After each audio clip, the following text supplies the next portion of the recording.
хямыг бүр хүмүүс янз янзаар ярьж байна. Хям идэхэ болцсон ч гэж ярьж байна. Яагаад гэхээр нитрит ихтэй, хортой, хүний биед нэг тийм таатай биш. Дуртай л да. Тэгтээ идэхэ болсон гэдэг ч юм уу. Зарим хүмүүс зүгээр зохих хэмжээгээр идэхэд яагаад болохгүй гэж. Энд чинь угаасаа л хүнсний нэг бүтээгдэхүүн шүү дээ гэж ярьж байна. За энэ талаар та хэлж өгөөч. Хям хортой юу? Сая би ярьсан те ер нь ямар нэгэн хүнсний бүтээгдэхүүнийг тохируулж идэх хэрэгтэй гэд. За хямыг шууд хортой гэж хэлж бас болохгүй. Яг нь хямны орцонд агуулж байгаа нитрит гэдэг сая бодисгээ ярьсан шүү дээ тийм ээ. За нитритүүд нь бас И тэмдэглэгээтэй бодисууд байдаг, И 200 эдтэй бодисууд байдаг. За тэгээд одоо нөгөө хямны улаан ягаан өнгийг үүсгэхийн тулд нэмдэг, дээрээс нь хадгалтын хугацааг нь уртасгахын тулд нэмдэг тийм бодис байгаа. За тэгээд тухайн үйлдвэрээсээ хамаарат одоо нөгөө хэр их хэмжээтэй хийж байна тий. Одоо хям яг нөгөө стандартын дагуу хийх ёстой хэмжээгээр хийж байна уугүй юу, айгүй хэтрүүлж хэрэгжилж гин үү тий. За дээрэс нь нитрит нөөрөө ингээд яах юм бол халах юм болвол нитроз амин гэдэг бодис болж хувирдаг. За тэр нитроз амин гэдэг бодис нь хүний биед одоо нөгөө хорт тавдар үүсгэх шин чанартай бодис болдог байхгүй юу. Тэгэхээр хэрвээ ингээд хям авчаад халааж хэрэгэлдэг одоо шарж хэрэгэлдэг хүмүүс байдаг шүү дээ тий. Хямаа шарж хэрэгэлдэг. Альсвал хям аваад одоо нөгөө хүнсний бүтээгдэхүүнтэй хэрэглээд тэрийг нөгөө халааж жигнэж хэрэгэлдэг нөгөө үйлдвэрүүд байдаг тий. За жишээлбэл нөгөө оромог байж гин. Оромог за тэгээ нөгөө хотдог гэмчлэн хям зайцыг одоо хийгээд дээрээс тэгээд шууд нэг шарчдаг тий. Тийм одоо бүтээгдэхүүнүүд байдаг. Тийм бүтээгдэхүүнийг аль болох хэрэглэхгүй байхад анхаарах хэрэгтэй. Хям хэрвээ одоо нитрит орсон бүтээгдэхүүнийг халаах юм бол нитроз амин болоод одоо хор тавдар үүсгэх шин чанартай болдог байгаа. Тэгэхээр тэрэн дээр анхаарад хямыг бол яг хаяада хэрэглэж болно, тохируулж хэрэглэж болно. Гэртээ өөртөө хэрэглэхдээ одоо аль болох шарахгүй, халаахгүй зүгээр дангаар нь хэрэглэх хэрэгтэй. Сайн байцгаана уу сонсогчдоо, үзэгчдээ. Хөгжингэр радиогийн Weekly шинжлэх ухаан тань мэдхийн подкаст эхлэхэд бэлэн боллоо. За энэ удаад манай зочноор шинжлэх ухаан технологийн их сургуулийн хүнс хөнгөн үйлдвэрлэл дизайны сургуулийн дэргэдэх за шим тэжээл судлалын төвийн захирал Туул оролцож байгаа. Танд өдрийн мэнд хүргэе. Баярлалаа, өдрийн мэнд. За хоёулаа өнөөдөр сар шинийн хоол ундаа ба одоо эрүүл мэнд гэдэг сэдвийн хүрээнд ярилцъя. За ер нь бол сар шинийн баяраар ямар идэ цагаа ундаа тавьдаг вэ ширээн дээрээ тий. За тэрийг яаж зөв тавих вэ гэл ингээл нэлээ их одоо ийм энэ талаар бид нар одоо ярилцдаг, гадуур одоо зөвлөгөө өгдөг. За тэгвэл бид хоёрын хувьд бол шим тэжээл судлалын төвийн захирал Туул ирсний хувьд бол өнөөдөр бид нар сар шинийн хоол ундаага хэрхэн зөв зохистой хэрэглэх вэ? За тэр хоолнуудаас бид нэр хэр зэргийн шим тэжээл аваад байгаа юм бэ гэд ингээд хоёлоо дэлгэрүүлээд сайхан хүмүүстэй зөвлөгөө маягаар одоо өгөөд ярилцаад явъя тий. За тэгэхээр цагаан сарын ер нь хоол идэ ундаанд бол хүнд махан хоол. За тэгээд цагаан идэ. За тэгэл спиртний төрлийн ундаанууд, за газтай ундаанууд, чихэр боо гэдэг одоо төрөл бүрийн ундааг ширээн дээрээ тавьдаг. За худалч хүнд бол баг сар идэх хоолыг бол бид нэр хэдхэн хоногийн дотор иддэг. За тэгэхээр эхнээс нь сар шинийн энэ ширээн дээр тавьж байгаа энэ хоол ундаанаас бид нэр хэр зэрэг ер нь хүн шим тэжээл авдаг юм бэ? Яг нэг за шинийн нэгнээс за битүүний өдрөөс тоолъё л доо. Тэгээ битүүний өдрөөс шинийн 1, 2, 3 гэд ингээд за 4 өдрийн хувьд бол хичнээн килокалори шим тэжээл аваад бүр илүүдүүлдэг байх л гэж би бодод байна. Авдаг юм болоо. За ерөөдөө нөгөө цагаан сараар ингээд уус зөвчүү ч юм уу те мах байна. За тэгээ бууд сайдна. За арх дарс. За тэгээ чихэр шоколад гэдэг. Ерөөдөө ингээд ойролцоогоор дунджаар ингээд нэг айлд ороод за жишээлбэл нэг 3 ширхэг бууз идлээ. За нэг 5 одоо нийслэл салаад ч юм уу идлээ. За нэг хундагаа архиулаа. За нэг ширхэг чихэр идлээ. Гэт ерөөхдөө ингээ яг иддэг юмнууд ингээ тооцоод үзэхээр нэг айлд нэг дунджаар нэг 1000-аас 1200 ккал илчдэгтэй хоолыг иддэг байгаа. Дунджаар. За тэгээд за 3-5 айлд орлоо гэж бодъё тий. Тэгэхээр нэг одоо 3000-аас 5000 орчим. За тэгээд бараг 6000 орчим килокалорийг ингээд зөвхөн нэг өдөр л авдаг байгаа байхгүй юу. За харин ер нь бол ингээд нөгөө физиологийн нормоор ингээд зөвлөмжөөр яг ингээд насанд хүрсэн хүн дунджаар нэг 2000-аас 2400 ккал илчлэгтэй хоолыг эдхийг ингээ ер нь бол зөвлөдөг. Тэгэхээр нөгөө тэр зөвлөмж хэмжээнээс бараг 2-оос 3 дахин их илчлэгтэй хоолыг идэх болчиход байгааз. Тэгэхээр нөгөө илчлийн илүүдэл нь өөрөө хүний бие махбодод ингээ өөх тосолж хоримтлагдаад илүүдэл чинь тархалт үүсдэг байхгүй юу. Тэгэхээр ер нь бол цагаан сараар нэг хүн дор хаяж бараг нэг 2-оос 3 ил тархалдаг чинь энтэй холбоотой. Яг нөгөө айгүй иддэг, хэтрүүлж иддэгтэй холбоотой. Тийм. Тэгэхээр 2-оос 3 дахин их иднэ гэдэг чинь аргагүй л дээ. Тэгж их жин нэмэх юм тий. Тэгэхээр бас нөгөө эрэгтэй эмэгтэй хүүхэд гэдээ бас ялгаатай л байна. Тийм, эрэгтэй эмэгтэй хүүхэд одоо нас хүүсээр ингээд мэдээж илчлэгийн хэрэгцээ өөр байгаа. Гэтэ ер нь л нэг дунджаар ойролцоогоо нэг 2-оос 3 дахин их идэх гэдэг тал байдаг. Тийм. Тэгэхээр одоо ингээд айл болох нөгөө багаар тохируулж идэх асуудал яригдана. За тэгвэл энэ их илчлэгийг бид нэр багасгахын тулд одоо нэг тэр сар шинийн 4 өдөр тэр илчлэгүүдийг арай бага илчлэгтэй хоол сонгох ч юм уу, эсвэл нэг хоолыг одоо ихэвчлэн хүнд хоол идэг штэ, мах тэгэл бууз гэл салаад нь бас дотроо хямтай гэж гэдэг юм уу те. Ер нь л энэ хүнд хоолнуудын араас нь шингэх юм хэрэглэх юм уу, эсвэл бол анханаас нь бага идэх юм уу, яах ёстой юм бэ? За ер нь бол яг мэдээж айлд ороод юу ч идэхгүй байх гэж байхгүй шүү дээ тий.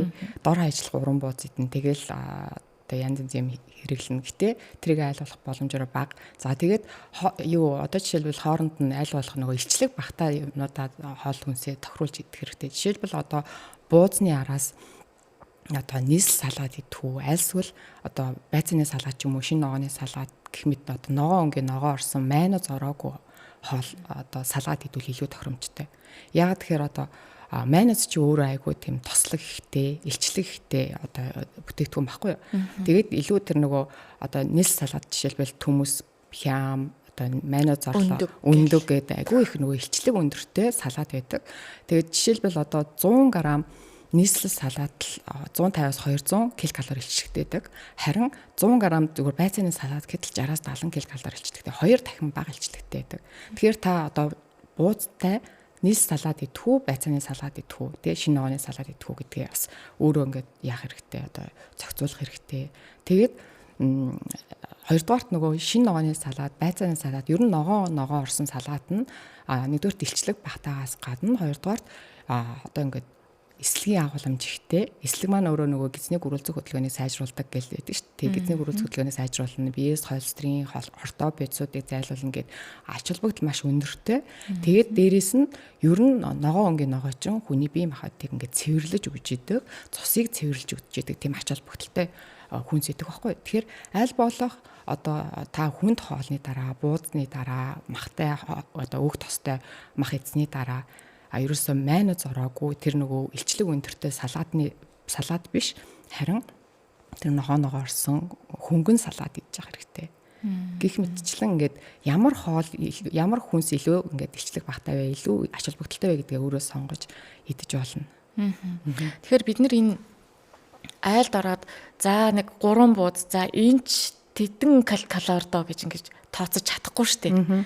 За нэг 3 бууз яг тоош ирэхээр л тоолно. 5 бууз, 3 бууз идчихлээ, нэг тавг салаад идчихлээ. Тэр салаад нь тэдэн килокалори байгаа даа гэж ерөөсөж чадахгүй. Тэгэхээр тэрийг тооцохын тулд та нэг тийм ойролцоогоор хэлж өгөөч. Жишээ нь одоо нэг хүн, одоо жишээ нь би айлын дорлоо. За миний хувьд бол та ингээд нэг эмэгтэй хүн ороод нэг тичнээ килокалори авлаа гэхэд нэг 2 бууз шүү. За эсвэл нэг тичнээ ийм нэг жоохон нэг 3 халбах ч юм уу салаад шууч гэдэг юм уу.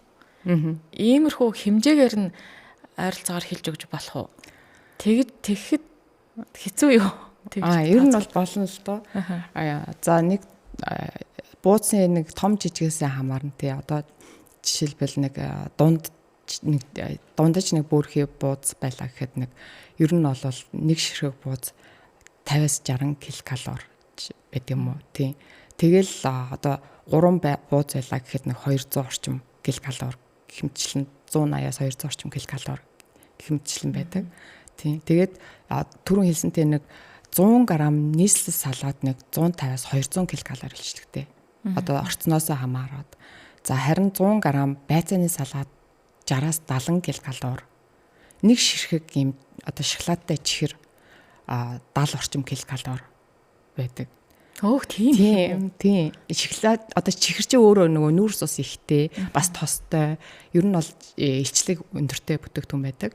Нэг аяга сүйтэй цай жишээлбэл нэг 50-60 орчим ккал хэмжлэн байдаг. Харин ерөөсөө нөгөө тос багтай бүтээгдэхүүн одоо нөгөө майонез энэ төр ороогүй бүтээгдэхүүн бол илүү илчлэг багтай байдаг. Жишээлбэл одоо ер нь бол Джеймс илчлэг багтай, хүнсний ногоо илчлэг багтай, сүү цагаад илчлэг багтай байдаг. Харин тос ихтэй бүтээгдэхүүн болох тусмаа за тэгээд уурга ихтэй бүтээгдэхүүн болох тусмаа илчлэг ихтэй байдаг. Жишээлбэл мах, өндөг, за тэгээд тослог хүнсний бүтээгдэхүүн одоо нөгөө хайлмагч гэдэг юм уу тийм бүтээгдэхүүн бол илүү тослог илчлэг ихтэй болоо явцдаг.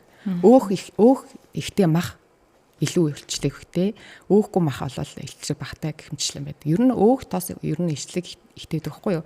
Нөгөө уураг нүрсээс бараг 2.2 дахин илчлэгтэй байдаг. Тэгэхээр айлд ороод өөх тос багтай юм идэх тусам одоо илчлэг та бага авнаа л гэсэн үг. Жишээлбэл майонезтай салаад идэх зүгээр майонезгүй шинэ ногооны салаад ч юм байцааны салаад идэх ер нь одоо тос багтай байх тусмаа л илчлэг багтай байдаг гэж ойлгож байна. Би хям асуумаар байна. Хямыг бүр хүмүүс янз янзаар ярьж байна. Хям идэхэ болцсон ч гэж ярьж байна. Яагаад гэхээр нитрит ихтэй, хортой, хүний биед нэг тийм таатай биш. Дуртай л да. Тэгтээ идэхэ болсон гэдэг ч юм уу. Зарим хүмүүс зүгээр зохих хэмжээгээр идэхэд яагаад болохгүй гэж. Энд чинь угаасаа л хүнсний нэг бүтээгдэхүүн штэ гэж ярьж байна. За энэ талаар та хэлж өгөөч. Хям хортой юу? Сая би ярьсантэй ер нь ямар нэгэн хүнсний бүтээгдэхүүнийг тохируулж идэх хэрэгтэй гэд. За хямыг шууд хортой гэж хэлж бас болохгүй. Яг нь хямны орцонд агуулгаж байгаа нитрит гэдэг сая бодисгээ ярьсан шүү дээ, тийм ээ. За нитритүүд нь бас И тэмдэглэгээтэй бодисууд байдаг, И200 эдтэй бодисууд байдаг. За тэгээд одоо нөгөө хямны улаан ягаан өнгийг үүсгэхийн тулд нэмдэг, дээрээс нь хадгалтын хугацааг нь уртасгахын тулд нэмдэг тийм бодис байгаа. За тэгээд тухайн үйлдвэрээсээ хамаарат одоо нөгөө хэр их хэмжээтэй хийж байна тий одоо хям яг нөгөө стандартын дагуу хийх ёстой хэмжээгээр хийж байна уугүй юу айгүй хэтрүүлж хэрэгжилж гин үү тий за дээрэс нь нитрит нөөрөө ингээд яах юм бол халах юм болвол нитроз амин гэдэг бодис болж хувирдаг. За тэр нитроз амин гэдэг бодис нь хүний биед одоо нөгөө хор тавдар үүсгэх шин чанартай бодис болдог байхгүй юу.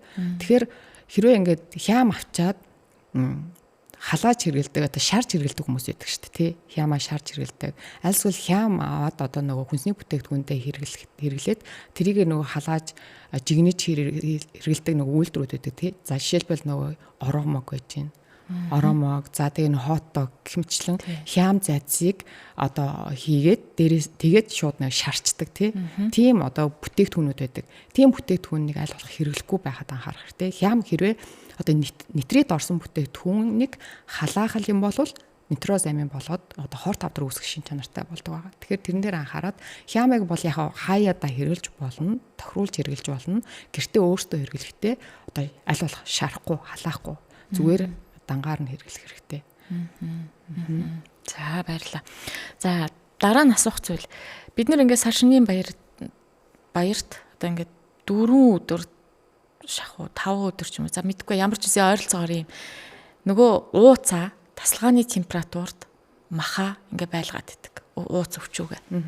За нэгдүгээрт ууц өвчүүг чанж болгоно. Тэ? Бас нөгөө утаж болгодог. За энэ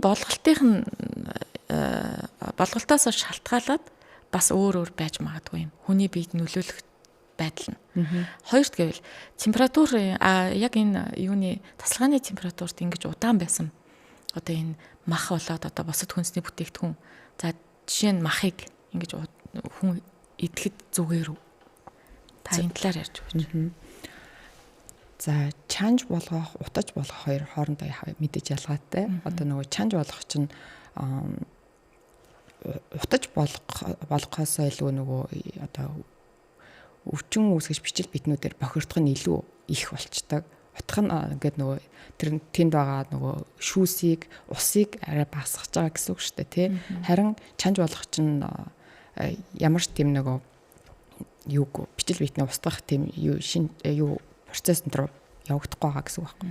За дээрэс нь ер нь бол ер нь болсон хоол хүнсийг яг тасалгааны хэмд удаан хадгалах юм бол тэр дотор одоо өвчин үүсгэж бичил битнүүд үржих таатай орчин болж өгчдөг. За жишээлбэл одоо ер нь бол өвчин үүсгэж бичил битнүүд тасалгааны хэмд ингээд нэг 20 минут байхад л 2 болж үрждэг гэж байгаа байхгүй юу? 2 ширхэг болж үрждэг. За тэгвэл 10 цагийн дараа 1 тэрбум гаруй болж үрждэг. Тийм. Тэгэхээр одоо уус мууцыг бол 10 цаг хангалттай байлгаж байгаа шүү дээ. За тэгээд яг орой болох юм бол нэг одоо балкон дээр гаргах ч юм уу гадаа гаргаж тавьдаг бах тий. Оройдоо шөндөө. Харин өдөржингөө энэ төр чи ийлэнгээл байж байгаа шүү дээ тий. Тэгэхээр ер нь бол нөгөө одоо бичил битнүүдээр маш их бохирдсон хоол хүнс хэрэглээд байна л гэж ойлгож байна. Тэгэхээр одоо яах вэ? Тэгэхээр одоо ер нь бол яхаа мэдээж уламжлалт баяр ингээд ууц өвчүү энэ төр бити тав гэж бас хэлэх нь бас хэцүү тий. Гэтэ ингээд боломжтой бол аль болох ингээд нэг жижиг одоо нөгөө баг хэмжээтэй тийм мах ингээд тавьж болдог болвол өөрөөсөө ингээд одоо за эрүүл мэндэ бодоод тий ирж байгаа зочдынхаа эрүүл мэндийг ч гэсэн бодоод баг хэмжээтэй нэг жижиг мах ингээд тавиад тэгээд зочин гीчингүү үедээ тэрийг хөргчөндөө хийгээд тий тэгээд нэг тэгж тавьж болдог болвол уг нь тэгвэл илүү хүний эрүүл мэнд өөрсдийнхөө эрүүл мэнд ч гэсэн илүү ач холбогдолтой юм аа л гэдэг хэлмээр байна. За махны хувьд юм байна. За тэгвэл бас нэг юм байна. Бид ингээд одоо энэ хүнд хоолнуудаа идэн, буузаа идэн тий. Үүний араас ам цангав. Ус уухгүй ихэвчлэн л ер нь газтай ундаа эсвэл сүйтэй цайгаа за тэгээд нөгөө айргаа уун гэл за тэгээд бүр алкогольны зүйл хэрэглэнэ. Уух юмны талаар бас асууя. Хоолны араас хүйтэн юм ихэвчлэн ууж харагддаг. Энэ хэр зөв юм бол. За ер нь бол одоо яг хүнд өөх тос ихтэй одоо халуун хоолны дараа хүйтэн ус ундаа арх одоо хийжүүлсэн ундаа уух ер нь тохиромжгүй. Яг тэгэхээр ингээд өөх тостой халуун хоолны дараа яг хүйтэн ус ундаа уухаар тэр нөгөө яадаг одоо нөгөө хоолны боловсрол чимэгдэлтийг удаашруулдаг төгжрөл үүсгэх гэдэг. Одоо нөгөө жишээлбэл та зүгээр ингийн хар ухаанаар бодоход одоо ингээд тосон дээр хүт ус хийчихэр тэр хоёр яах вэ? Зарцчдаг тийм үү? Тийм болох байлгүй. Тийм. Харин яг ингээ хүний бие махбодод ингээ халуун өөх тостой хоод идсэнийхаа дараа шууд хүт ус ундаа ухаар тэр дотор адилхан л тийм процесс явагдаж шүү дээ тий. Тэгэхээр ер нь бол шууд халуун өөх тостой хоолны дараа хүт ус ундаа уухгүй байхыг зөвлөдөг. Яг тэгэхээр нөгөө яах нь вэ? Хоол боловсрол шимтэлт удаашрах нь байна.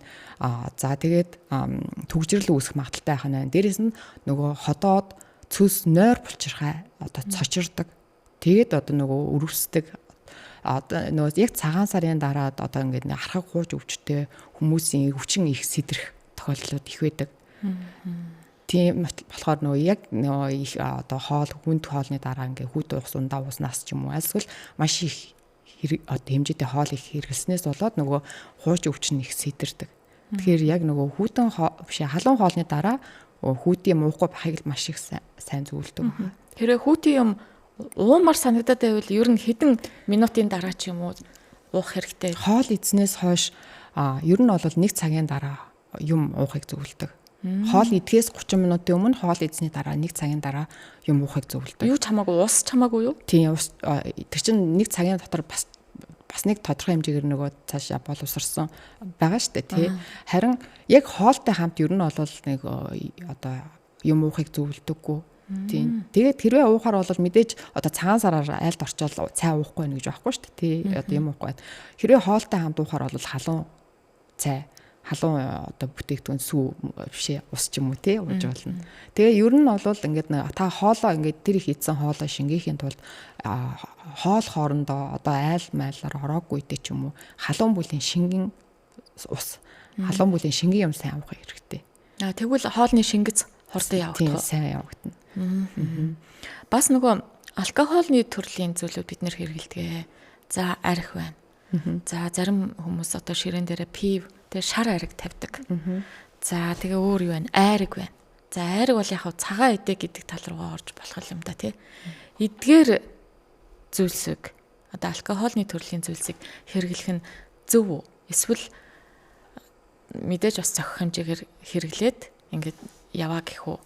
Тийм. Ер нь бол яг одоо аливаа хүнсийг зохих хэмжээгээр тааруулж хэрэглэх хэрэгтэй. Тэрнээс одоо бүх хүнсийг муурчдаг юм уу? Одоо болохгүй альсвал бүх хүнсийг сайн энтергээд тийм бол байхгүй, бүх юмыг л тохируулж тааруулж хэрэглэх хэрэгтэй. Тэгээд яг юуны үед бол баяр ёслолын үед бол мэдээж бүр ингээд ор тас уухгүй байна гэж бол байхгүй тий.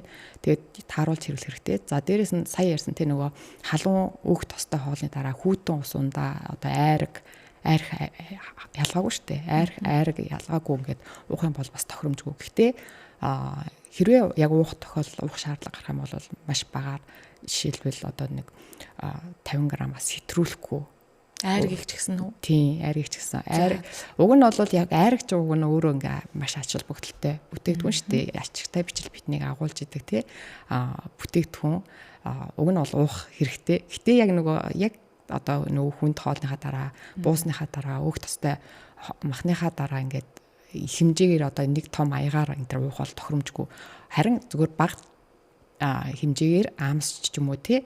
Бага хэмжээгээр бас 50 грамаас ч юм уу хэтэрхүүлэхгүй уул бас болно. Одоо цагаан эдэ.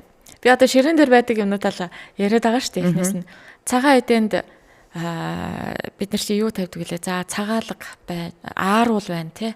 Ааруул байна. За тэгээд сүүтэй цай, айраг байна.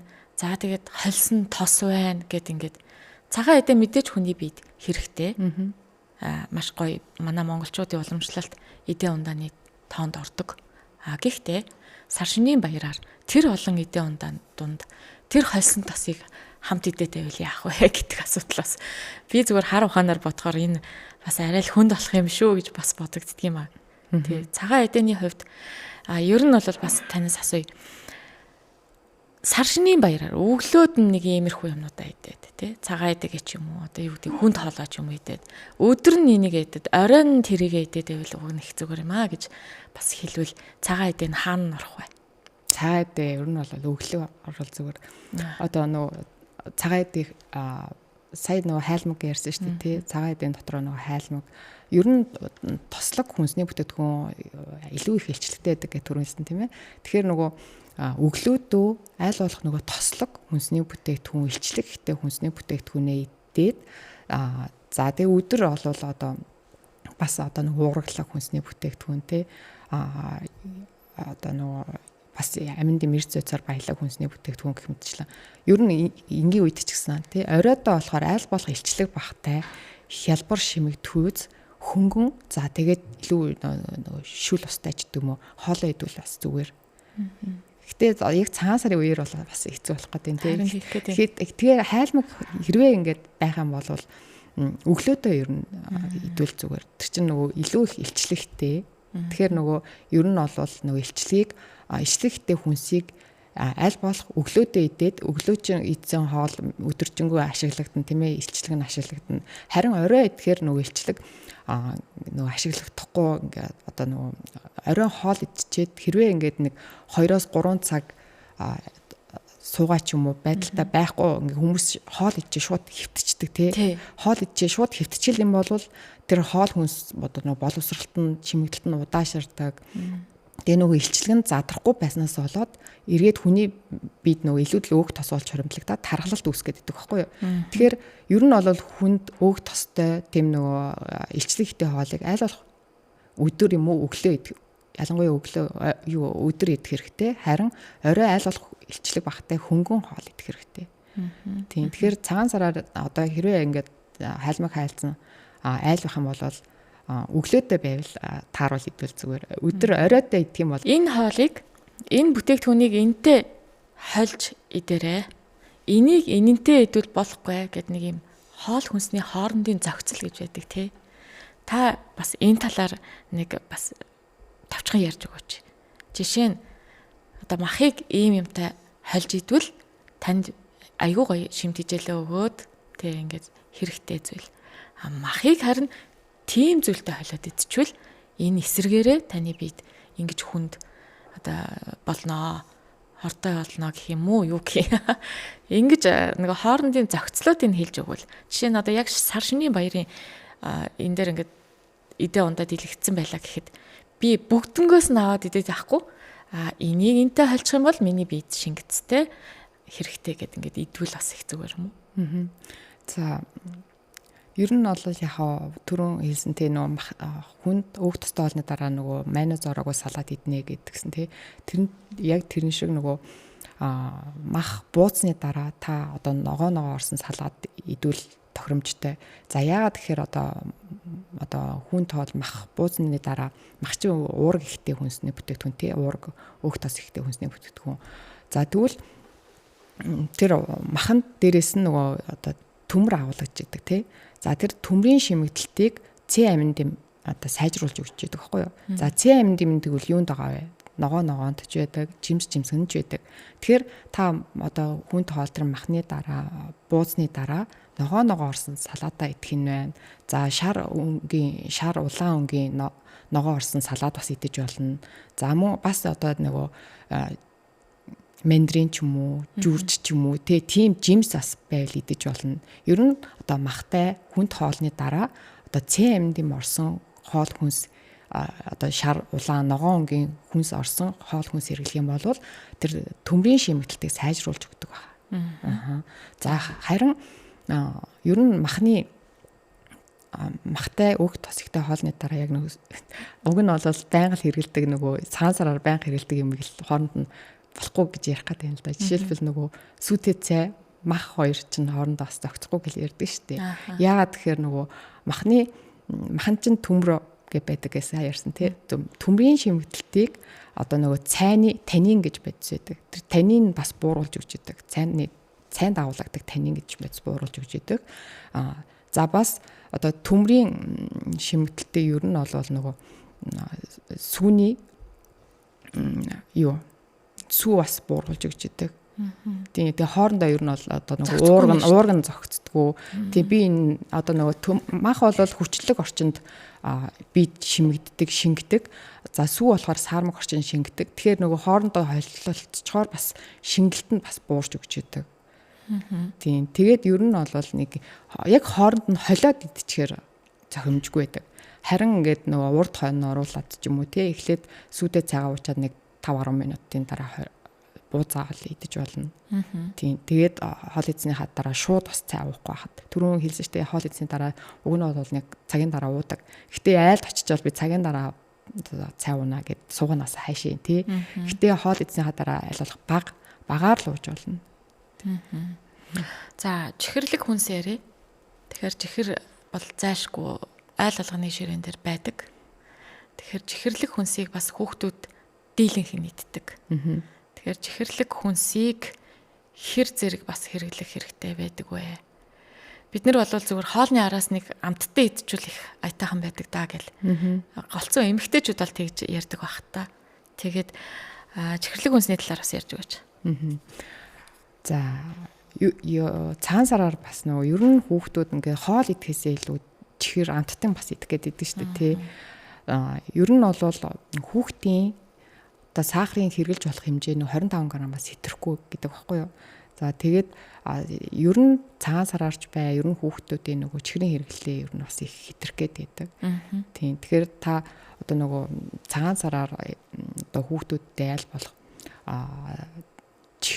чихэрлэг хүнс, чихэрлэг амттан аль болох бага идүүлэхэд анхаарах хэрэгтэй. Ер нь цагаан сараарч гэлтгүй ер нь энгийн хэвийн үед ч гэсэн. Яагаад тэгэхээр нөгөө яг чихэрлэг хүнс, чихэрлэг амттан чихэрлэг ундаа хийж ус ундаа ч юм уу байнга хэрэглээд тах юм бол хүүхдийн тархлаас улардаг, ядардаг. За тэгээд одоо нөгөө илүүдэл чинь тархалт үүсэх гээд байдаг. Яагаад тэгэхээр нөгөө чихэрлэг хүнс, чихэрлэг амттан ер нь чихэр нь өөрөө тийм хүний биед одоо тийм хоосон илчлэг үүсгдэг байхгүй юу? Хоосон илчлэг гэдэг нь юу вэ гэхээр одоо нөгөө зөвхөн илчлэг өгөөд байдаг. Ягаад тэгэхээр нүүрс ус чи өөрөө хүний бид илчлэг ялгаруулдаг. За тэгээд зөвхөн хоосон илчлэг өгөөд идэг. Хоосон гэдэг нь юу гэсэн утгатай вэ гэхээр нөгөө юу аахгүй. Бусад шимт байцууд байхгүй.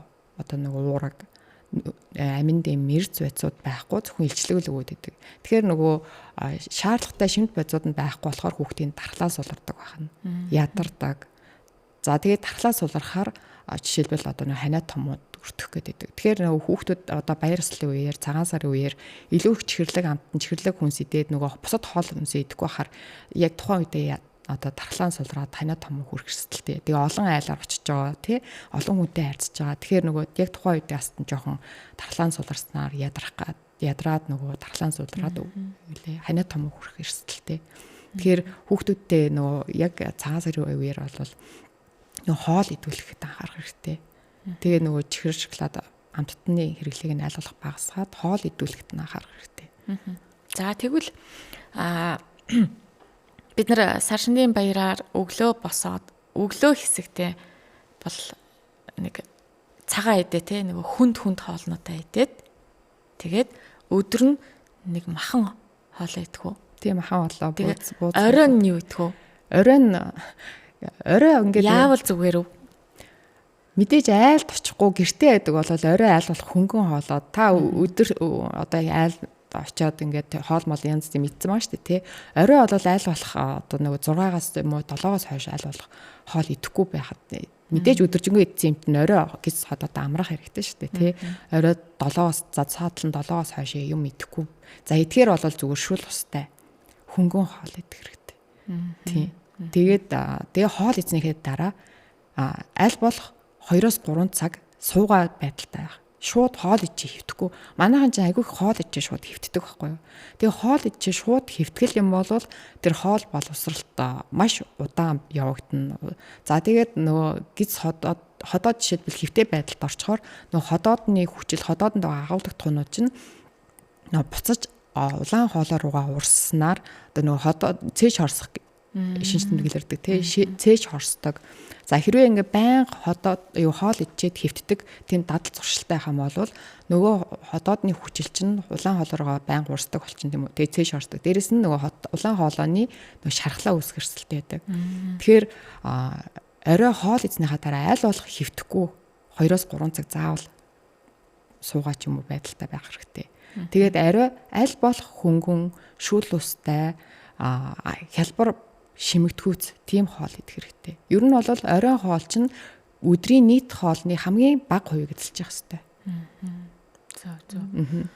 За цагаан сарын одоо шөнийн 3-аас 5 гэдэгээ багасгаад буулгаад ингээд ер нь бол шинэ хуучрлаа гэж үзээд за тэгэнгүүт 5-га буулгаад ирэнгүүт бид нөгөө хэвийн бовоо хэрэглээд эхэлнэ тий. Тэгэхээр ингээд цайнд хөшгөлж нэг идэж үзэж байна. Бууза, маха, хэрчээ дээр нь сүтэ цайтай хольж идэж үзэж байна. Янз янзаар ингээ идэж байна. Тэгээ энэ хэр бас их зөв бэ. Одоо энэ олон хоногор тавьчихсан нөгөө ууцны мах маань. За нөгөө хонсон бууз маань. Хаялтай нэвчтэй одоо энийг цайндаа хийхэд идчихий гэд ингээд идчихдэг. Тэгээд хажуугаар нэг хэсэгхэн боо бас гоё хуглаад хийчихээр илүү гоё амттай ч юм шиг. Энэ талаар та хэлж. За түрүүлсэнтэй ер нь тасалгааны хэмд олон цаг болсон хүнсний бүтээгдэхүүн бол яг нөгөө өвчин үүсгэж бичил биднүүдээр маш их бохирдсон байдаг гэсэн тий. Тэгэхээр одоо ингээд мэдээж одоо хай гэж хэлэх бас хэцүү тий. Тэр чинь одоо мөнгө төгрөгөөр зарцуулж авсан. Тэгээд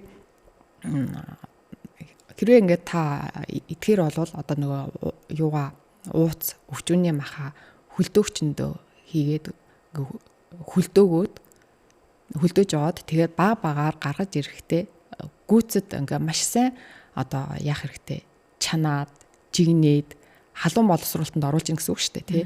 Халуун боловсруулалтанд 100-аас дээш хэмтэй халуун боловсруулалтанд оруулах юм бол тэр чинь өвч үүсгэж бичил битнүүд устгах боломжтой. Тийм устгах боломжтой. Тэгээд хэрглэж болно. Одоо ууц өвчүүний махаа бол одоо жигнээд 20-30 минут жигнээд хэрглэж болно. За юугаа хэвийн боовч гэсэн одоо нөгөө хөлдөөч штэ тий хөлдөөж жоод дараа нь одоо идэх үедээ ингээ нэг нь гаргаж ирээд бас ингээ жигнээд одоо халуун боловсруулалтанд ороо жигнээд хэрэглэж болно. Тийм. Тэгэх юм бол ядаж нөгөө одоо өвч үүсгэгчдийн устгаад нэгдэж байна л гэсэн. Бид нар бууцыг нөгөө ширээн дээрээ тавьж агаад тэгээд дараагийн хүн орж ирэхээр дахиж бууз жигнээд тэгээ ингээд нөгөө хуучин байсан хідэн ширхэг бууз нь ингээд хатаад ч юм уу тэгээ удаан байгаад хөрөгч рүү хийчээд хэсэг хугацааны дараа гаргаж ирэх ч юм уу нэг иймэрхүү тохиолдлууд гаргаж ирээ идэх ч юм уу тэгээ ийм байгаад идэг. За тэгвэл энэ жигнээд болчихсон буузыг ширээн дээрээ тэдэн цагийн хугацаанд байлгаад тэрнээс хойшоо идэж болохгүй гэдэг юм уу?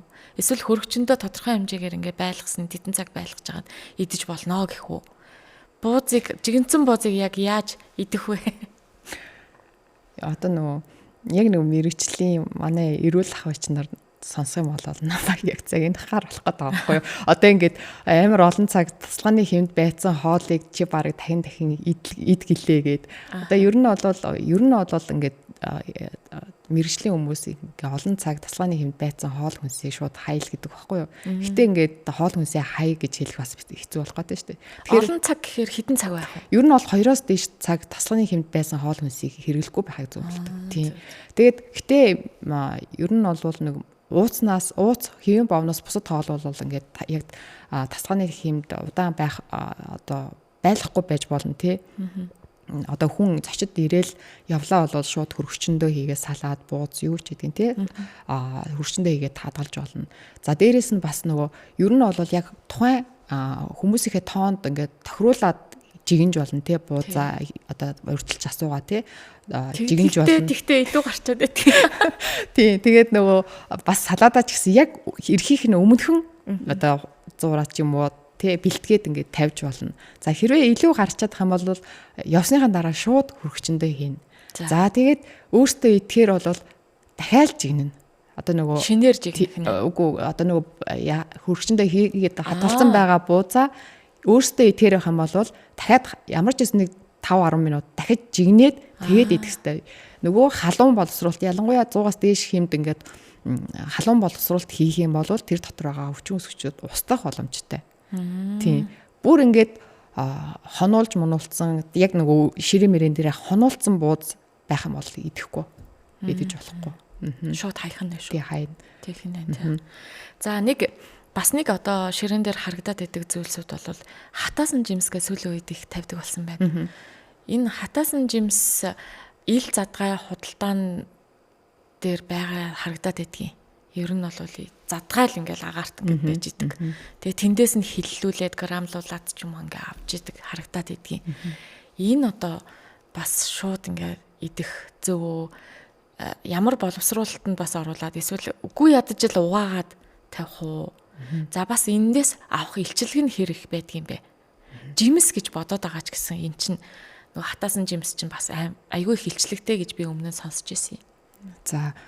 За ер нь хүнсний бүтээгдэхүүнийг сонгож авахдаа нэгдүгээрт нь найдвартай, баталгаатай их усраас авах хэрэгтэй. За ил задгаа одоо бүр гудамжин зарж идэг шүү дээ тий.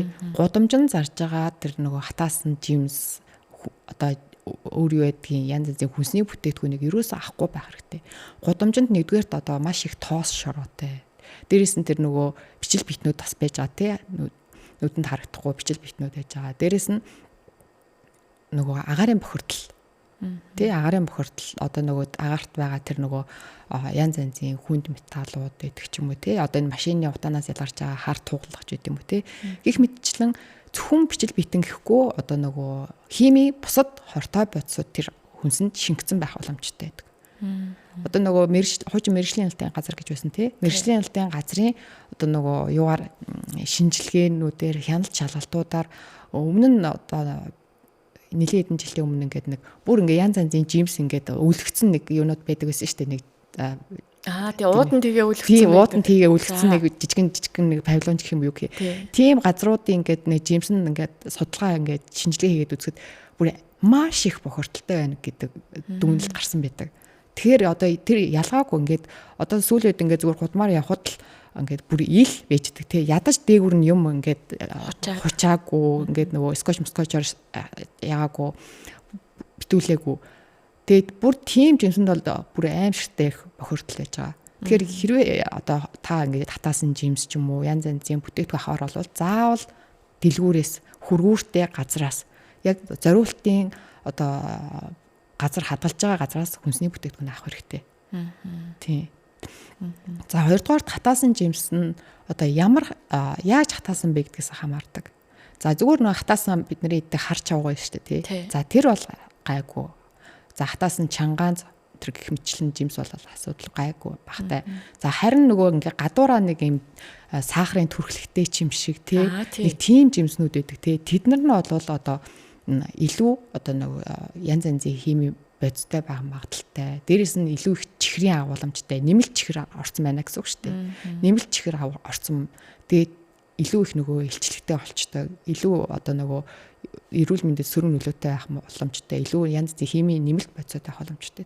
Тэгэхээр нэгдүгээр та хүнсээ баталгаатай газараас авна. Хоёрдугаар тийм нөгөө нэмэлт чихэр агуулсан, нэмэлт сахарын янз янзын түрхлэг агуулсан тийм жимс бол шаардлагагүй хэрэггүй гэсэн үг. Тэгэхээр бас худалдаа авалт хийхдээ анханасаа анхаарад явчих хэрэгтэй шүү дээ тий. Ер нь хүний биед хортой маш их нөгөө хурдан ингээд нөгөө хордлого өгдөг бас бүтээгдэхүүнүүд байдаг шүү дээ. Өндөг байна. Их аюултай тий худалдаж авахдаа бас их анхаарахгүй болохгүй ийм ер нь хоолны хордлогоос сэргийлэхийн тулд бас их бүтээгдэхүүнээ зөв сонгож авах, хизээ авах уу, хаанаас авах уу гэдгээ урьдчилан сэргийлэх ёстой байна тий. Өөр бас анхаарах сэргийлэх юм байна уу? Ер нь энэ хордлого авахч магадлалтай хүнсний бүтээгдэхүүнүүд гэвэл одоо ер нь бол яг төрөн гэмт хүнсний бүтээгдэхүүн таны хэлснээр өндөг байна, сүү байна. За махан бүтээгдэхүүн, кремтэй бүтээгдэхүүн одоо нөгөө торт байна тий. За тэгээ яг бэлэн болсон хоол. Одоо жишээлбэл нөгөө дэлгүүрүүдээр за мөн нөгөө сургуулийн ойр орчимд альсвал нөгөө автобусны буудлын ойр орчимд түүснүүдээр ингээд яг нөгөө бэлэн болцсон одоо пиршки ч гэдэм үү одоо хоромог өндөг ингээ ил зарж идэв штэ тий. Тиймэрхүү бүтээгдэхүүн чинь ер нь бэлэн болцсон хоол за тэгээ өндөг, сүү, жимс, кремтэй бүтээгдэхүүн нар чинь махан бүтээгдэхүүн нар чинь төрөн гэмт хүнсний бүтээгдэхүүндээ ордог. Тэдгээрийг заавал хөргөчөнд хадгалах хэрэгтэй байдаг. Хөргөгчөнд хөргүүртэй газар хадгалах одоо худалдан борлуулах хэрэгтэй байхгүй юу. Тэгсэн чинь ингээд манайхан чинь одоо дэлгүүрүүд ялангуяа хүнсний дэлгүүрүүд, жижиг дэлгүүрүүд ил ингээд зараад байгаа байхгүй. Зөв лангуун дээр тий лангуун дээр л байж байгаа. Тэрийг одоо яг том хүмүүс болвол томчууд болвол авахгүй хүүхдүүд маш их авч хэрглэж байгаа шүү дээ. Тэгэхээр ингээд хоолны хордлого үүсэх эрсдэл маш их үүсээд идэг. Тий тэгээд хоолны хордлого үүсдэггүй маа гэхэд одоо нөгөө гиз ходоод нь хямардаг, дархлаан сулардаг тийм асуудал үүсдэг. Тэгэхээр ер нь бол яг хаанаас хүнсний бүтээгдэхүүн худалдаж авч яана гэдгээ маш сайн анхаарах хэрэгтэй. Хүүхдүүдтэй маш сайн анхааруулах хэрэгтэй. Цаашны баяр төхөөд ирэхээр одоо бид нөгөө хүнсний бүтээгдэхүүнүүдээ худалдаж аваад эхнээсээ хийгээд нөгөө бууз хуушураа хийгээд эхэлсэн байгаа шүү дээ. Одоо бол бас ууцаа аваад, өвчүүгээ аваад, чануулаад, утуулаа явж байгаа. Тэрнээс гадна бол зарим нь бол за төхүүлж байгаад авъя гэсэн хүнсний бүтээгдэхүүнд өндөг байдаг, хям байдаг те нэг ийм бүтээгдэхүүнүүдээ бол төхүүлээд авч байгаа нь зөв бах те. Ер нь хичнээн хоногийн өмнө авцсан байхад зүгээр байдгийг. Хитэн хоног өндөг энтриг одоо хөргөчөнд хадгалвал зүгээр байдгийг. Тэдэн хоногоос дээшигээ бол болохгүй гэсэн тийм заалт зөвлөмж байдгүй. За өндөг бол ер нь бол нэг 30 орчим хоног хадгалж болно. За хөргөчөнд тийм. Өндөг бол яг гайгүй. Гэтэ та өндөг авахдаа хаанаас авч ийн гэдгийг маш их сайн анхаарах хэрэгтэй. Ер нь өндгийг шалгаж авах бас нэг айгүй энгийн амархан арга байдаг. За өндөг чинь ингээд нэг талдаа нэг жоохон юутай байдаг байхгүй нөгөө хальсан дотроо нэг тийм хонхорхой зайтай байдаг байхгүй юу. За тэгээд та өндөг авахдаа гэтээ мэдээж нөгөө ингээд бүр савлцсан пакетлцсан өндгийг ингээд нэгээр нь шалгаал авах хэцүү л дээ. Хамгийн гол нь нэгдүгээр юу хугацаагаа харна тий. Хадгалтын хугацаагаа харна. Хизээ үйлдвэрлэсэн байна. Хизээ хугацаанд дуусахаараа тэр хугацаагаа харна. За тэгээ хоёрдугаарт нь баталгаатай найдвартай газараас авна шүү дээ. Тэгээ ил задаа газараас авч ийн үү. Одоо өндөг одоо хям зэргийг одоо зүгээр ил байж гин үү. Альсвал хөргөчөнд хөрүүрт байж гин үү гэдгийг шалгаж аавна. Зүгээр нөгөө ил нэг ширхгээрээ байж байгаа өндгийг болвол одоо сэгсэрч үзэж болдог. За сэгсэрхээр ингээд маш их ингээд дотор нь зайлгдж байгаа чимээ сонсогдох юм бол тэр удаан хадгалагдсан өндөг байдаг. Удаан хадгалагдсан. Яг тэгэхээр нөгөө өндөг удаан хадгалагдах тусмаа тэр нэг талын тийм хонхорхой юу одоо юу гэх тэр зайн томордог. Тэр зайн томордог гэсэн үг. Тэгэхээр нөгөө илүү ингээд цэгсэрэгдэж илүү ингээд нөгөө дуурах нь байна. Харин шинэ өндөг бол тэмчмээ гардаггүй. Тэгэж шалгаж авч болно. За тэгээд хадгалтын хугацаагаа харах нь байна. Одоо нөгөө худалдаалж байгаа нөхцлөө бас харах нь. Өндөг худалдаж авлаа, хөрөгчөндөө хийлээ. Хэд хоног хөрөгчний дотор байлгах вэ? Ер нь бол одоо нөгөө үйлдвэрсэн хугацаанаас хойш 30 орчим хоног бол байж болно. Хөрөгчөн дотор бол байж болно тий. Хямиг ч гэсэн хамгийн гол нь яг одоо нөгөө хадгалтын хугацаагаа л харна шүү дээ. Хяман дээр чинь бол яг нөгөө 7 хоногоос тэтрэхгүй ч юм уу тийм хугацаа байгаа шүү дээ. Тэр хугацаагаа л харна. Тэгээд заавал хөрөгчөндөө л хадгална. За ер нь бол би асууя гэсэн асуултуудаа бол танаас асуучихлаа. Маш товч яриуллаа. Гэхдээ ямар ч байсан үзэж байгаа, сонсож байгаа үзэгч сонсогчдод маань хэрэгтэй болов уу гэсэн ийм асуултууд асуугаа тэгээд хэрэгтэй зүйлээ олж авсан болов уу гэж бодож байна. Магад таны бас яридаа гэд бодож исэн үлдсэн зүйл ээж магадгүй юм. Яг цаан сартай холбоогүй ч гэсэн ер нь би хүмүүст анхааруулмаар нэг зүйл байгаа нь сүүлийн үед ер нь бол хүмүүсийн илүүдэлчин тархалт маш их нэмэгдэж байгаа. Яг үнэ. За одоо нийгмийн эрүүл мэндийн үндэсний төвгээд байгууллага гэдэг штэ. За энэ байгууллагаас 2023 онд хийсэн судалгааны дүнгээр ер нь бол хүмүүсийн илүүдэлчин тархалт маш их нэмэгдсэн байна гэсэн дүн гарсан. За жишээлбэл одоо 15-аас 49 насны эрчүүдийн 53%, эмэгтэйчүүдийн 57.3% буюу одоо 2 хүн тутмын нэг нь илүүдэлчин тархалтай байна гэсэн дүн гарсан. Тэгэхээр тархалт бүр маш их нэмэгдсэн гэж ойлгож байна. Тэгэхээр энэ тархалтад нөлөөлөд байгаа гол хүчин зүйл нь эрүүл бус хүнсний хэрэглээ. Эрүүл бус хүнс гэхээр одоо нөгөө чихэрлэг хүнс, чихэрлэг амттан, хийжүүлсэн ундаа, чихэрлэг ундаа энэ төр гэл байгаа шүү дээ. Төргөн хоол гэх мэт хүнсний хэрэглээ маш их нэмэгдсэн. За тэгээд амьдралын буруу дадал хэвшил гэх мэтчлийн ийм одоо зүйлс байгаа учраас аль болох тэр одоо хоолн дээрээ анхаараач, зөв зохистой хоолтын дадал хэвшилтэй болооч. Одоо энэ түргэн хоолд эрүүл бус хүнсний хэрэглээг багасгаад аль болох эрүүл хоол гэхэр нэг тийм хүнд одоо тийм нэг заавал их мөнгөөр одоо их мөнгөтэй ээж одоо зөв хооллно гэсэн асуудал биш. Ерөөсөө маш энгийн өглөөний цайгаа заавал уух хэрэгтэй. Өглөөний цай ууснаар одоо ядчил одоо хөдөлмөрийн бүтээн сайн байна ядарахгүй байна. Ичлэг шимт бодисуудаа аавна. За дараа нь усыг маш сайн одоо хангалттай уух хэрэгтэй. Усны хэрэглээ хангалттай авах хэрэгтэй. За дараагийн дугаарт аль болох олон төрлийн хүнс хэрэглэх хэрэгтэй. Одоо нөгөө хүнсний 5 бүлэг байдаг гэж ярьдаг. За жимс гэнэ хүнсний ногоо, сүү цагаа уургалаг хүнс буюу мах За тэгээд үр тариа, гурил будаа гэх мэт хүнс. Энэ 5 бүлгийг өдөртөө байнга ингээд зохицуулж тохируулж хэрэглэх хэрэгтэй. За тэгээд саяхан ярьсан эрүүл бус хүнснээс татгалзах. Ийм энгийн хэдхэн одоо дадал хэвшилтэй авах хэрэгтэй. За тэгээд хоолоо ингээд тэнцвэртэйгээр энэ 5 бүлэг хүнснээс хэрэглэх нь. Дээрээс нь хөдөлгөөний идэвхтэй авах хэрэгтэй, алхдаг байх хэрэгтэй өдөрт ор хаяж 30 минут алхаад альсгал тасгал хөдөлгөөн хийх хэрэгтэй. За би бас түрүүн яриантад бас зөндөө ярьсан хоол ичээ битгий хэвтээч. Хоол ичээ хэтгийм болвол хоол боловсролт нь муудах нь байна. Одоо яадаг. Дээрээс нь одоо нөгөө ходоод одоо улаан хоолой өвчлөл үүсгэх эрсдэлтэй. За тэгээд хамгийн гол нь хоол идчихээ шууд итгэм бол тэр таны идсэн хоол чинь одоо нөгөө шатахгүй шатахгүй илчлэг шатахгүй болохоор илчлэг шатахгүйгаас болоод тэр илчлэг нь буцаад хүний бид өөх тосолоо хоримтлагчдаг байхгүй. Ингээл тархалт үүсдэг. Тэгэхээр ийм хэдхэн дадал хэвшлийг хэвшүүлээд эрүүл мэндэд анхаарахгүй болвол одоо тархалт маш ойрхон байна. Маш их байна. За тэгээд тархалт чи өөрөө ингээд янз янзын нөгөө өвчний эрсдэлт хүчин зүйлс болоод байдаг шүү. Одоо жишээлбэл одоо нэг чихрийн шижин, зүрх судасны өвчин одоо гих мэд өвчлөлийн эрсдэлт хүчин зүйлс нь өөрөө тархалт байдаг. Тэгэхээр та эрүүл мэндэд анхаарад аль болох эрүүл дадал хэвшилтэй болооч л гэж хэлмээр байгаа. За баярлалаа. За ингээд өнөөдрийнхөө яриг энд хүрээд өндөрлөе. За өнөөдөр бид сар шинийн баяртай холбоотой хоол хүнс, хоол ундаага бид нар хэрхэн яаж зөв зохистой хэрэглэх үү? Сар шинийн баяртын дан ялангуяа бид нар маш их эдийн ундааг хэрэглэдэг учраас зөв зохистой хэрэглэх талаар Шинжлэх ухааны технологийн их сургуулийн хүнс хөнгөн үйлдвэрийн дизайны сургуулийн дэргэдэг шим дижэл судлалын төвийн захирал Туултай ярилцлаа. Бид нарт маш сайхан зөвлөгөө өглөө. Танд баярлалаа. Ажилд нь амжилт хүсье. Сайхан шинэлээрээ. За баярлалаа. Та ч гэсэн сайхан шинэлээрээ. Гэлалаа. За ингээд өнөөдрийн подкастаа өндөрлөж байна. Дараагийн дугаараар иргэн уулзлаа. Түр баяртай.